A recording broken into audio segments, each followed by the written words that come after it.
بسم اللہ الرحمن الرحیم۔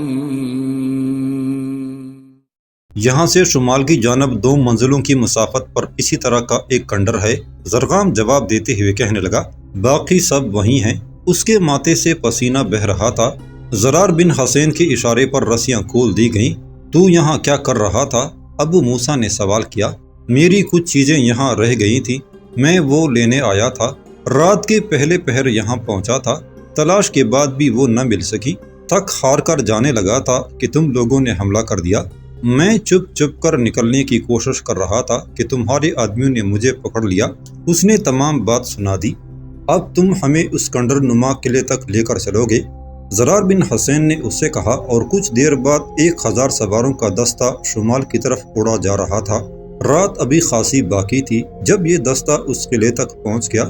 قلعہ کیا تھا؟ ایک کھنڈر تھا جس کے تمام دروازے موجود ہی نہ تھے۔ اس پر آسیبوں کے مرکز کا گمان ہوتا تھا۔ ابو موسیٰ نے وہاں پہنچ کر قلعے کا محاصرہ کیا اور پھر قلعے پر حملہ کر دیا۔ قلعے میں موجود ڈاکوؤں کی طرف سے کسی خاص مزاحمت کا سامنا نہ کرنا پڑا۔ زیادہ تر ڈاکو نشے میں تھے، جو نہیں تھے انہوں نے بھی معمولی مزاحمت کے بغیر ہتھیار ڈال دیے۔ سب کو پکڑ پکڑ کر ایک جگہ اکٹھا کیا گیا۔ اس کام میں زیادہ وقت نہ لگا۔ یہ تقریباً 150 کے قریب آدمی تھے، جبکہ کچھ تعداد عورتوں اور بچوں کی بھی تھی۔ ابو موسیٰ کے حکم سے عورتوں اور بچوں کو چھوڑ دیا گیا، جبکہ مردوں کو تہہ تیغ کر کے صبح صبح یہ دستہ واپس روانہ ہو گیا۔ جب یہ دستہ روانہ ہوا تو صبح کی روشنی میں قلعے کا منظر بڑا بھیانک لگ رہا تھا۔ سورج ابھی نہیں نکلا تھا، لیکن روشنی پھیل چکی تھی۔ اس روشنی میں ایک لاش سب سے الگ تلگ نظر آ رہی تھی۔ یہ تھی زرغام کی لاش، جسے ابو موسیٰ نے اپنے ہاتھوں سے قتل کیا تھا۔ حیرت کی بات یہ تھی کہ وہاں زندوں میں بھی رونے والا کوئی نہ تھا۔ قتیبہ بن مسلم کے پاس حجاج کا جواب پہنچ چکا تھا۔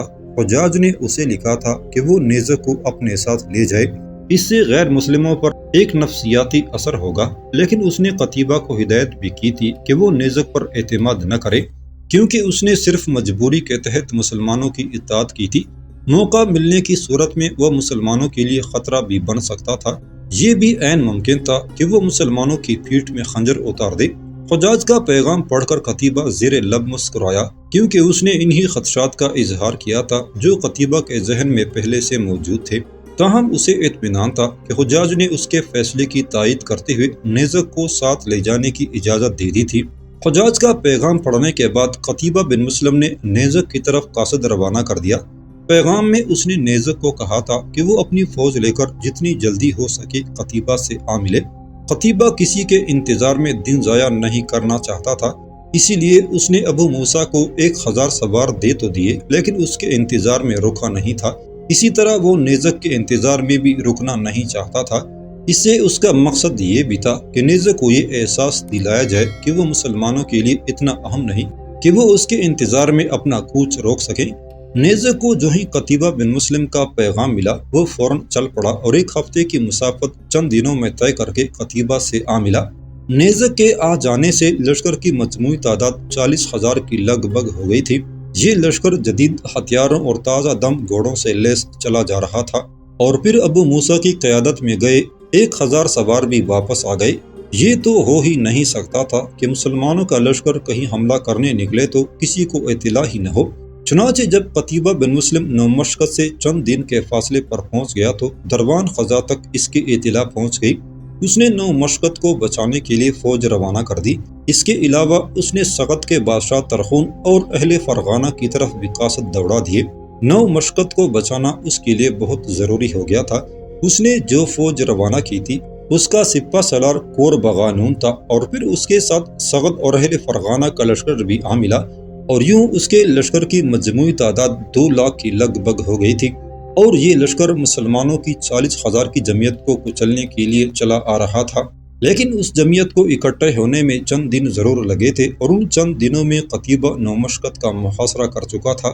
دراصل قتیبہ اس بات سے اگرچہ بے خبر تھا کہ اس کے خلاف ایک کثیر لشکر اکٹھا کیا جا رہا ہے، لیکن اسے امید ضرور تھی کہ ایسا ہوگا، کیونکہ بیکند کے محاصرے کے دوران اسے اس بات کا خاص تجربہ حاصل ہو گیا تھا۔ وہ سمجھ گیا تھا کہ یہ ایک مخصوص چال ہے جسے دروان خزا پھر چلے گا، اس لیے اس نے اس کا علاج پہلے ہی کر لیا تھا۔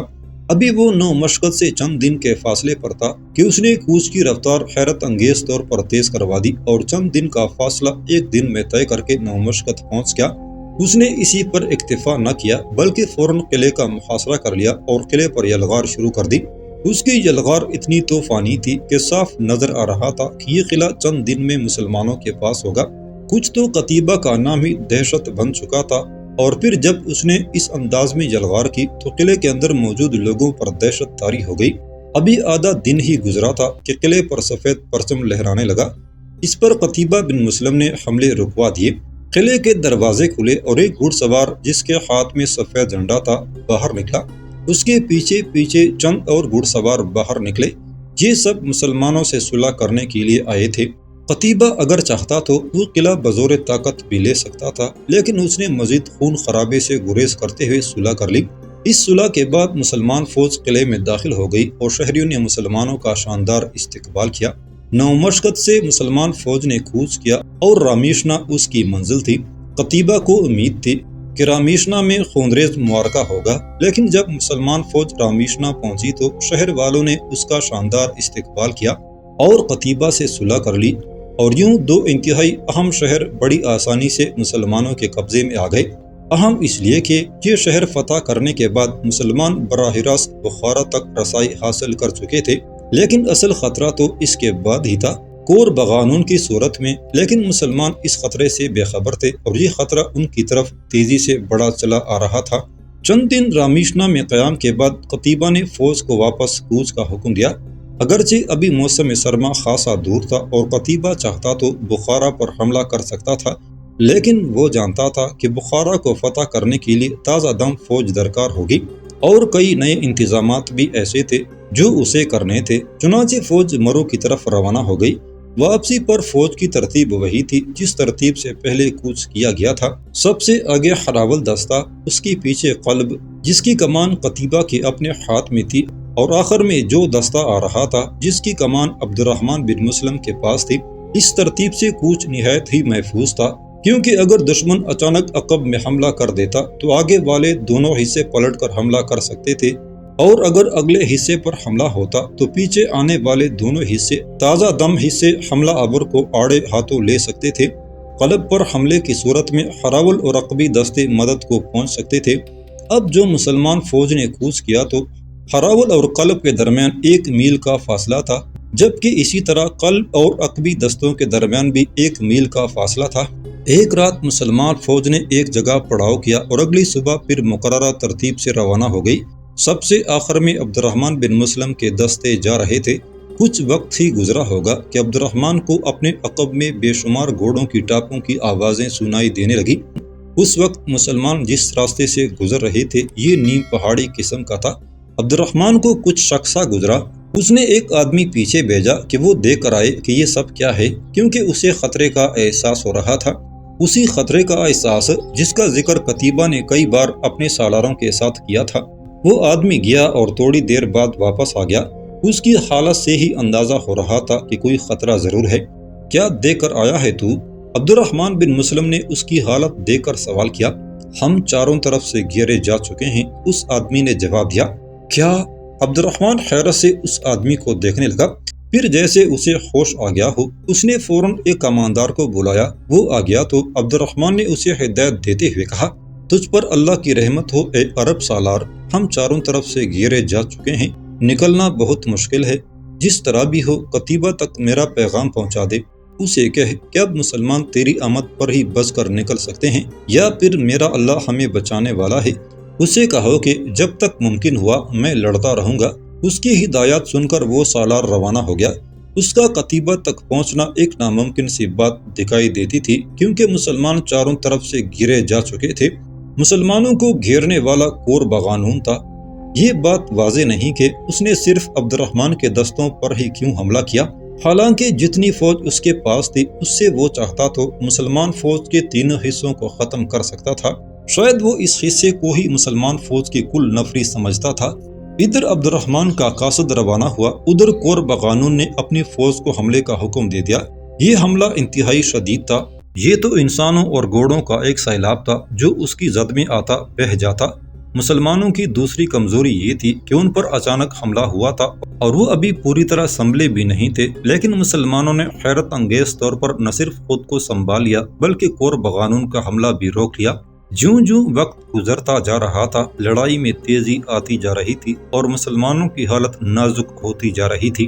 اگرچہ وہ لڑائی سے بھاگے نہیں تھے، لیکن ان کا مقابلہ 2 لاکھ کی فوج سے تھا، جبکہ مسلمانوں کے اس دستے کی تعداد 10-12 ہزار سے زیادہ نہیں تھی۔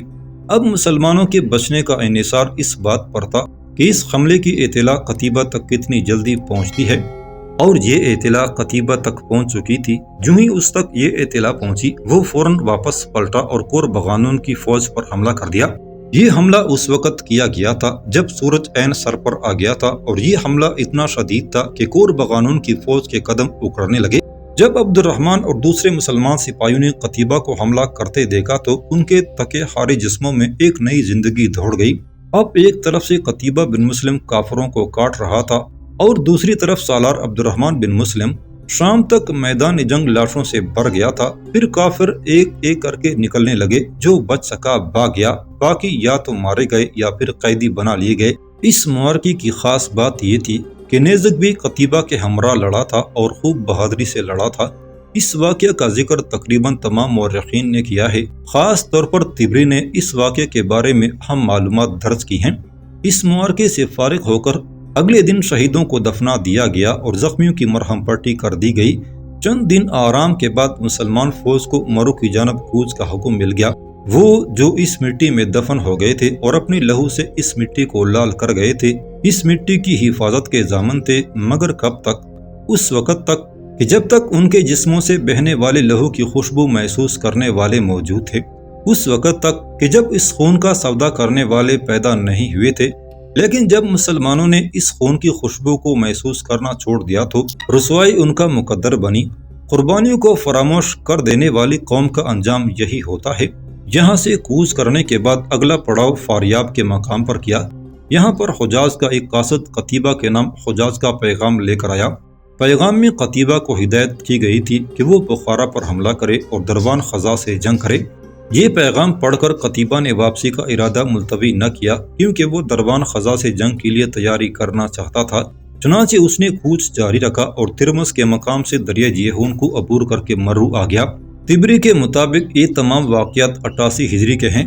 یہ بخارا کا علاقہ تھا۔ یہاں کچھ عرصے سے چند اجنبی چہرے نظر آ رہے تھے۔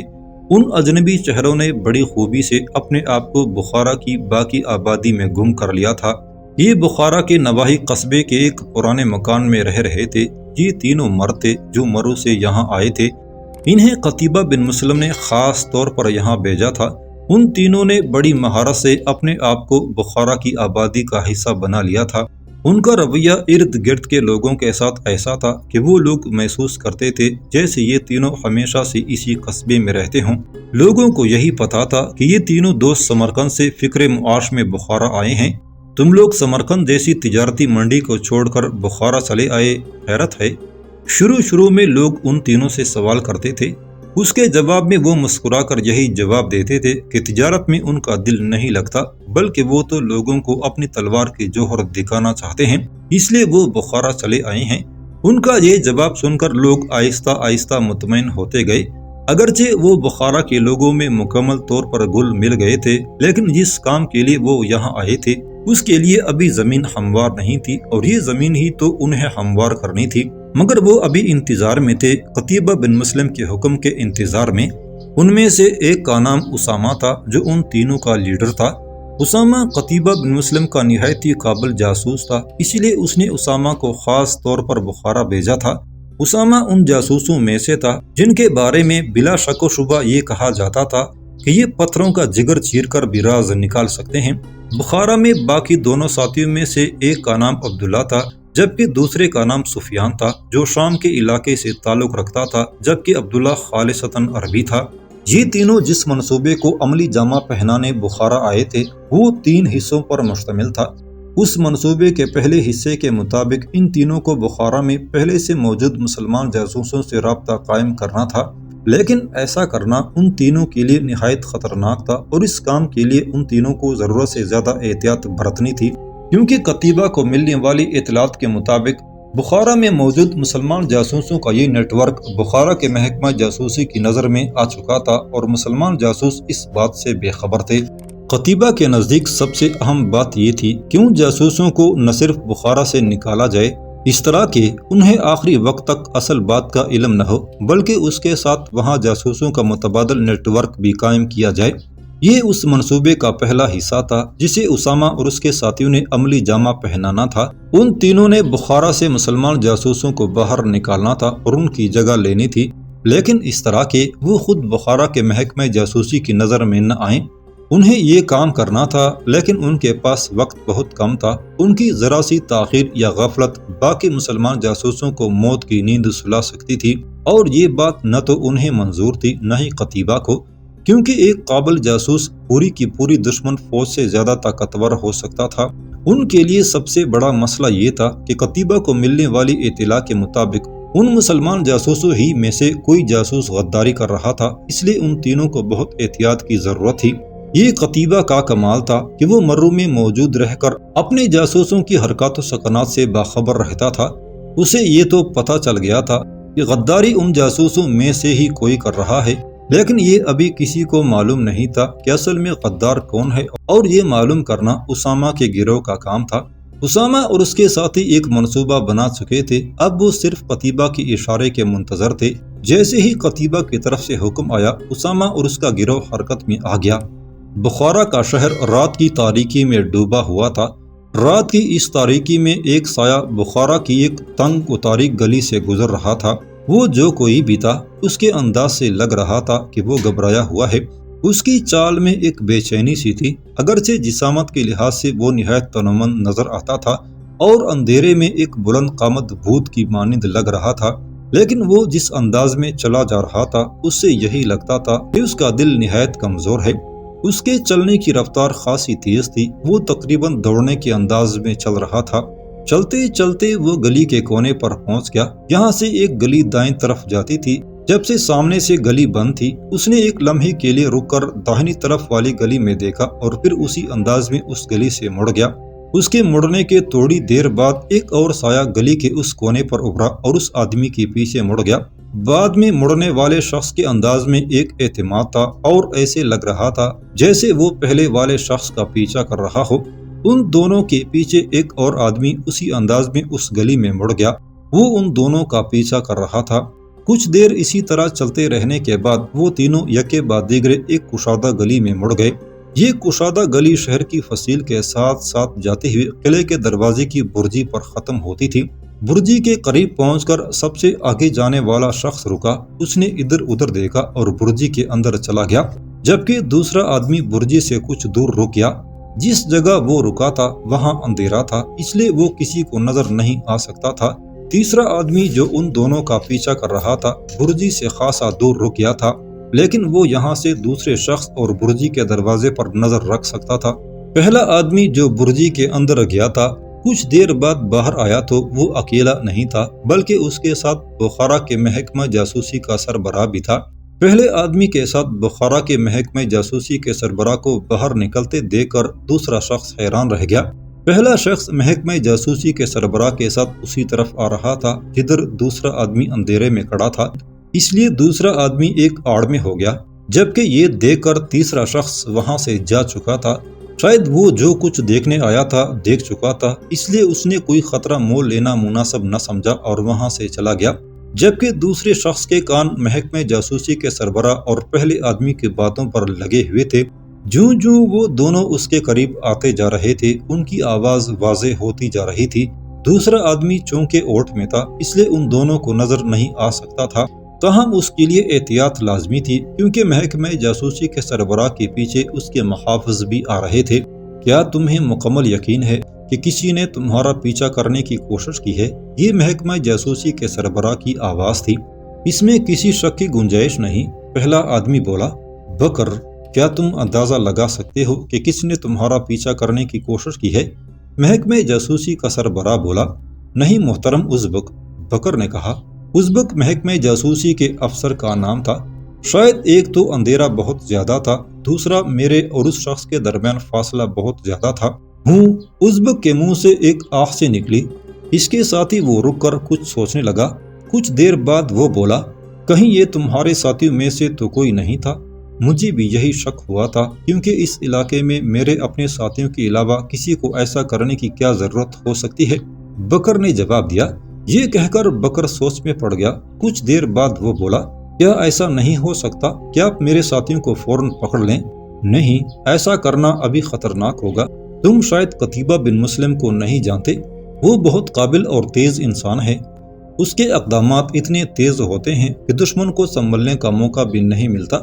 ازبک کہہ رہا تھا، تم شاید نہیں جانتے کہ اس تک یہ اطلاع پہنچ گئی ہوگی کہ اس کے جاسوسوں میں سے کوئی جاسوس ہمارے ساتھ مل چکا ہے، اور تم حیران ہوگے کہ یہ اطلاع تمہارے ساتھیوں میں سے کسی نے نہیں پہنچائی ہوگی، بلکہ کسی ایسی اندیکھی آنکھ نے یہ اطلاع اس تک پہنچائی ہوگی جس کے بارے میں نہ تم اور تمہارے ساتھی جانتے ہیں نہ ہم، اور اگر ہم تمہارے ساتھیوں کو گرفتار کر لیتے ہیں تو وہ بہت چوکنا ہو جائے گا۔ ہم اس کو یہی تاثر دینا چاہتے ہیں، یہاں سب کچھ اس کے حق میں ہے۔ اس کی کامیابی کا راز بھی یہ ہے کہ اس کے انتظامات اور محکمہ جاسوسی کا ڈھانچہ انتہائی فعال اور خفیہ حد تک پر اسرار ہے۔